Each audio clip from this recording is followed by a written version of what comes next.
All right, on to the future U.S. Open, MLS Cup, Supporter Shield winning, League Cup winning team that is the New York Red Bulls. Um, and we've been through this already, mainly because I can't stop talking about them. Um, but this team is better than it looks on paper. And I literally, every time I talk to Adam, I tell him the same thing. I watched their Houston game during preseason. They weren't 90 fit, which is fine because they're not supposed to be. And I watched some of their Columbus game today with their backups, and every single person knows what they're supposed to do.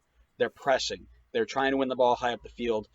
Um, Seagrist looks like he's about to slot straight into Lawrence's spot, and I think he did fine. Granted, he's not going to be Kamar Lawrence, but I think he will be good.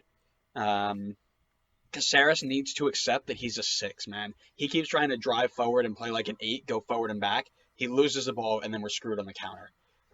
And my big asterisk is going to be Tim Parker. Tim Parker needs to have the best year of his life. He with Aaron Long rumored not even to be there, and a lot of the times I think our issues last year when we had literally the same back line that won the points title the year before. I think it really stemmed from him and Murillo on that side, just sometimes just switching off. So he needs to step it up and have the year of his life.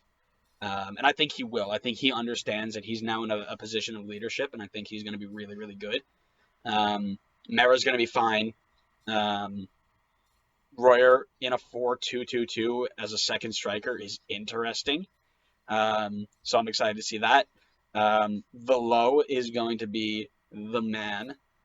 He makes the 4-2-2 work. He is a wide cam. That literally is his position. It doesn't he fits it so perfectly the way that he plays it, and he needs to be healthy for us to be good there. The other side is Kaku. Kaku is going to work really well on that side because he is almost more comfortable wider than in the middle. And then Caceres and Davis side by side again are going to be good. Again, I think this team is going to be fine. I think it'll be the same thing as the last few years. We're not big spending. We're going to need to get a team that knows the system. We're going to start off slow, as we do every year. Every year we start off 1-6. It's been 3 years in a row. We're going to get into the playoffs, and then we're going to fall short in the semifinals. Every year. It is like clockwork, and I am not worried. Yeah, I will say Seagrist isn't in fantasy yet, so MLS, fix your system. I say, clean it up. Yeah. As far as learning the system, I mean, Andrew and I have been to enough Red Bull games. How many times last season did we see the midfield three all on one side of the field? Literally every time. All three of us have grown up playing this game. I don't understand Chris Arma's tactics. Hopefully, I mean, they've done well enough that I guess it works. But when you try to switch the field and your left mid is next to Alex Moyle playing right mid, there's no one there to get the ball to. And then letting Bradley go, I think. Yes, he didn't play last year, but looking around at the East, and I know Andrew's going to slate me for this in a second. I don't understand. Look at how many teams have their talismanic striker.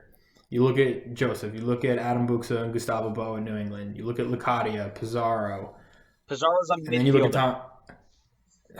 Yeah, he wasn't the other day. But you get what I'm saying. Those teams have their guy that are going to score them goals. And you look at the Red Bulls. We have Brian White and Tom Barlow, two of the most generic white guy names I think you could ever create.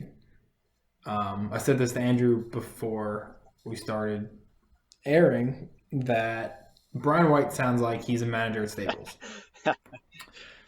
Obviously, I hope I'm wrong, and I hope he has 20 plus goals this season. Brian White's scoring 18 this year.